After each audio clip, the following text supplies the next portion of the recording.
नमस्कार, मी राहुल रणदिवे, दैनिक जनमत सोलापूरसाठी आपण सोलापूरचा विकास हा कार्यक्रम घेत आहे. ह्या कार्यक्रमामध्ये आपल्या ज्योतिताई वाघमारे त्यांच्या आपण या गल्लीत आलो छोट्याशा, आणि त्यांच्या घरी बी आलो. परवा आपण त्यांच्या आई वडिलांची बाईट घेतली आहे. आता आपण त्यांची स्वतः ते आलेले आहेत या गल्लीमध्ये, आणि आपण त्यांच्याकडे जाणार आहोत सर, आणि त्यांच्या संगत आपण संवाद साधणार आहे आणि त्यांना विचारणार आहे की आपलं सोलापूर शहर कसं असावं. नाही, मला सांगा, तुम्ही खासदार झालात, आपलं सोलापूर शहर कसं असावं तुम्हाला असं वाटतंय? खासदार दादा झाले नाही अजून म्हणजे अधिकृतरित्या 9 तारखेपर्यंत अर्ज माघारी घेण्याची तारीख आहे, परंतु कदाचित निवडणुका बिनविरोध होतील. तुमच्या सगळ्यांचं मनापासून आभार मानते की सोलापूरच्या या लेकीला गल्लीपासून दिल्लीपर्यंत पोहोचवण्याचं काम माननीय एकनाथ शिंदे साहेब, शिवसेना आणि खासदार डॉक्टर श्रीकांत शिंदे साहेबांनी केलं. त्यांचे मनापासून आभार. ज्या डॉक्टर बाबासाहेब आंबेडकरांनी लढण्याची प्रेरणा दिली, ज्या छत्रपती शिवाजी महाराजांनी रयतेच्या राज्याची संकल्पना दिली, ज्या जिजाऊ, सावित्री, रमाई, अहिल्यादेवी यांनी आम्हाला सन्मानाचा, अभिमानाचा वारसा दिला, त्यांच्या प्रती नतमस्तक होते. हिंदुहृदय सम्राट बाळासाहेब ठाकरे जे नेहमी म्हणायचे की शिवसेनेत जाती धर्माला थारा नाही, तसाच निर्णय एकनाथ शिंदे साहेबांनी घेतला. त्यामुळे ते खऱ्या अर्थानं बाळासाहेब ठाकरेंच्या विचारांचे वारसदार आहेत. आणि बघा, खासदार झाले तरी आधी एक सोलापूरकर आहे, दिल्लीत गेले तरी सोलापूरची लेक आहे, आणि ही सोलापूरची लेक ना गरिबीत वाढलेली आहे. ही सोलापूरची लेक ही उपासमारीनं तिने सहन केलेली आहे. या सोलापूरच्या लेकीला कधीच अभ्यास करताना कॉम्प्लान देणारी कॉम्प्लान ममा नव्हती. वाळलेल्या भाकरीमध्ये चटणी टाकून, पाणी टाकून मोठे झालेले आम्ही सगळेजण आहोत. आमचा वारसा भुकेचा आहे, आमचा वारसा संघर्षाचा आहे. आणि त्याच्यामुळे मला वाटतं की सोलापूर हे असं असलं पाहिजे की जगात भारी सोलापुरी अशी सोलापूरची ओळख निर्माण झाली पाहिजे. माझ्या सोलापूरचा जो युवक ज्याला काम करायला पुण्या मुंबईला जावं लागतंय, त्याला सोलापुरात काम मिळालं पाहिजे. जगाच्या पाठीवर 7 वार असतात, सोलापूरमध्ये पाण्याचा वार एक एक्स्ट्रा आहे. तो पाण्याचा वार बंद झाला पाहिजे. प्रत्येकाच्या घरापर्यंत शुद्ध पाणी चांगल्या दाबानं मिळालं पाहिजे.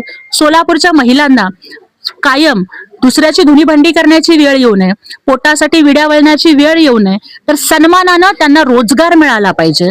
आणि सोलापूरचे रस्ते असतील, पाणी असतील, या सगळ्या गोष्टी तर झाल्याच पाहिजेत.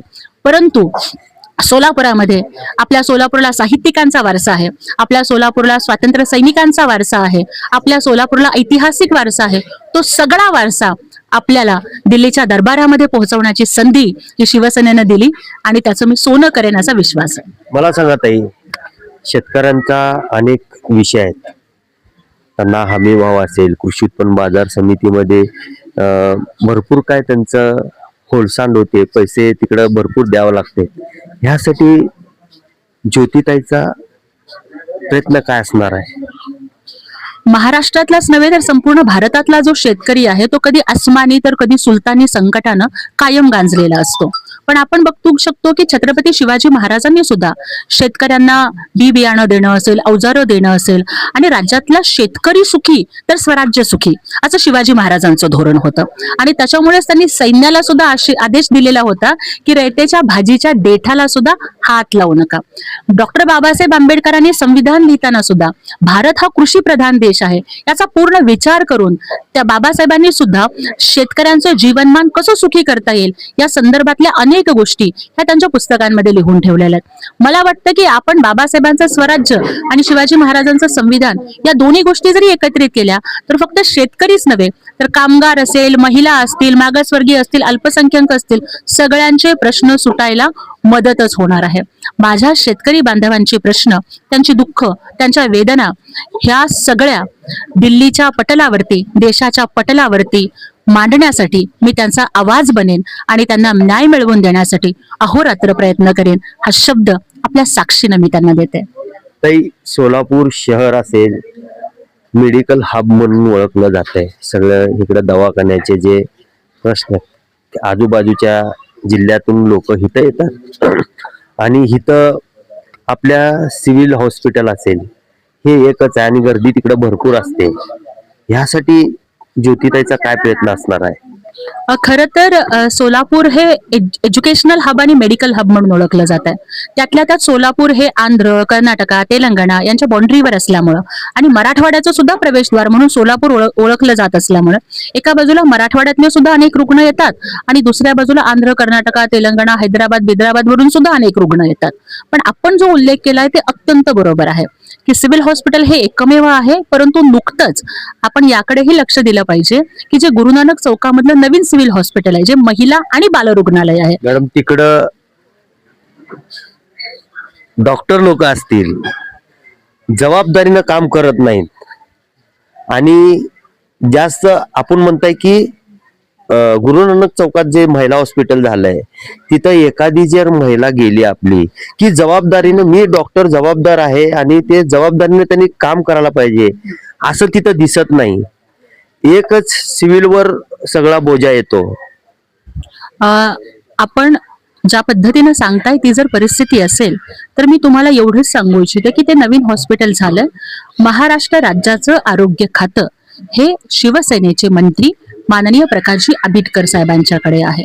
याच्या आधी सुद्धा आम्ही सिव्हिलच्या काही मागण्या असतील, म्हणजे MRI मशीन असेल, सिटी स्कॅन असेल, एक्सरे असेल, या सगळ्या गोष्टी ह्या सर्वसामान्य गोरगरीब रुग्णांना परवडू शकत नाहीत. त्यामुळे ह्या सगळ्या मशीन सिव्हिलमध्ये असल्या पाहिजेत अशा पद्धतीची मागणी केली होती.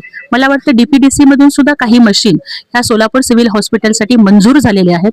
याच्या आधी मी फक्त एक पक्षाची प्रवक्ता म्हणून काम करत होते, त्याच्यामुळे कदाचित काही गोष्टींपर्यंत मी पोहोचू शकत नव्हते किंवा कदाचित मी कितीही पोटतिडकीनं बोलत असले तर प्रशासन असेल, अधिकारी असतील, ते मला किती गांभीर्यानं घेत होते हे त्यांनाच माहिती. पण आता जर देशाच्या सर्वोच्च सभागृहाची सदस्य म्हणून मला काम करण्याची संधी मिळत असेल तर दादा, मी तुम्हाला या ठिकाणी आपल्या साक्षीनं शब्द देते की सिव्हिल हॉस्पिटलला मी सगळ्यात आधी भेट देईन. फक्त सिव्हिल हॉस्पिटलच नाही, महानगरपालिकेचे सुद्धा जेवढे दवाखाने आहेत त्या प्रत्येक ठिकाणी भेट देऊन तिथे ज्या काही समस्या आणि अडचणी असतील त्या राज्याचे आरोग्यमंत्री आंबेडकर साहेब आणि महाराष्ट्र राज्याचे उपमुख्यमंत्री एकनाथजी शिंदे साहेबांच्या पर्यंत पोहोचवून सोलापुरातल्या आणि सोलापूरमध्ये येणाऱ्या बाहेरच्या राज्य आणि जिल्ह्यातल्या रुग्णांना कुठलाही त्रास होऊ नये अशा पद्धतीच्या चांगल्या वैद्यकीय सुविधा आपण देण्याचा प्रयत्न करू. सोलापूरकर आपल्या बहिणीला आपण भांडणार आहे आणि भांडून तिथं काम करायला लावणार आहे, बरं का, लक्षात असू दे. मला सांगा ताई, आणि एक प्रश्न आहे, जे आता तुम्ही तर तळागाळातून वर गेलेले आहेत आणि इथं राशन कार्ड काय लोकांचं आहे काय लोकांचं नाही, त्याच्यामधून ते भाऊ असतात ते विभक्त करून घेतात. इष्टांग शासनाने दिलं जात नाही आणि इथं काय लोकांना धान्य मिळत नाही. त्या पातळीवर तुमचे काय प्रयत्न असणार आहेत? बघा, खरं तर याच्या आधी सुद्धा मी आणि आमच्या पक्षाचे सगळे पदाधिकारी हे अन्नधान्य पुरवठा वितरण अधिकाऱ्यांच्याकडे गेलो होतो आणि मला वाटतं अशी लाखो रेशन कार्ड आहेत की ज्यांना इष्टांक आहे, म्हणजे रेशन कार्ड आहे पण अन्नधान्य मिळत नाही, ही परिस्थिती आहे. तर त्यांना शिवसेना म्हणून आम्ही निवेदन सुद्धा दिलेलं होतं आणि त्यावेळेला शासनाकडून तो इष्टांक मंजूर करून घेतला पाहिजे. तर त्यामुळे आपण जे बोललात ते अगदी बरोबर आहे. प्रत्येक वेळेला चेंज करण्यासाठी खूप मोठे प्रश्न घेऊन लढावं लागत नाही. आपण खूप पिन पॉइंटेड प्रश्न विचारताय, आनंद वाटतो. या तुमच्या प्रश्नांमधून कळतंय की तुम्हाला सुद्धा गोरगरिबांच्या प्रश्नांची किती जाण आहे. त्यामुळे विभक्त रेशन कार्ड करणं असेल किंवा मग रेशन कार्ड आहे पण धान्य मिळत नाही असं आहे, किंवा मग तिथं चांगल्या, म्हणजे तुम्हाला मी सांगू इच्छिते की याच वस्तीमध्ये तो प्रकार घडलेला होता की जिथे रेशनच्या तांदळामध्ये मेलेला साप निघालेला होता. तेव्हा सुद्धा आम्ही लढा दिलाय, तेव्हा सुद्धा आम्ही अधिकाऱ्यांना बोलवलंय, तो प्रश्न महाराष्ट्राच्या विधिमंडळापर्यंत पोहोचवण्याचं आम्ही काम केलंय. त्यामुळे लोकांना अन्नधान्य रेशन कार्डवर मिळालं पाहिजे, पण ते चांगल्या दर्जाचं असलं पाहिजे आणि सुरक्षित असलं पाहिजे. यासाठी अधिकारी असतील किंवा शासन असेल यांच्याकडे या सगळ्या गोरगरिबांचा आवाज बनून मी प्रयत्न करेन. आणि मला सांगा ताई, प्रणिती ताई आणि ज्योती ताई हे एकत्र होते, काय असं झालं की दोघी जण वेगळे वेगळे झालात? हे बघा, आम्ही अजूनही चांगल्या मैत्रिणी आहोत.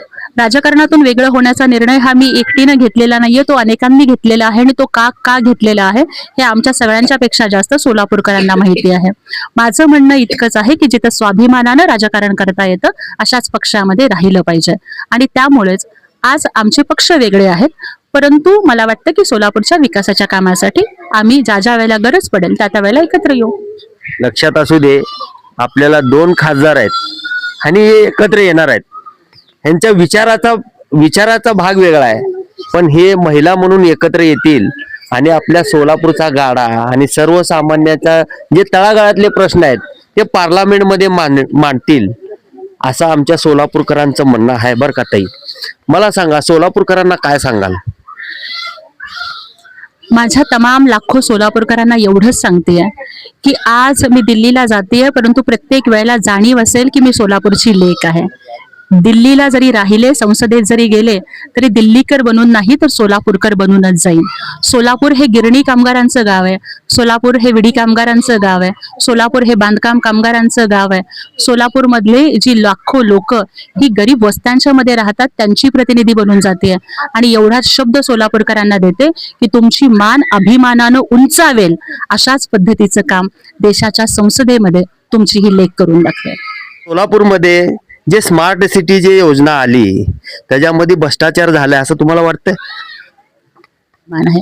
सोलापूरच्या स्मार्ट सिटी मधली जी काही कामं झाली ती चांगल्या पद्धतीनं झाली, काही कामं चांगल्या पद्धतीनं झाली किंवा काय झाली त्याच्या संदर्भातला मी थोडासा अभ्यास करेन.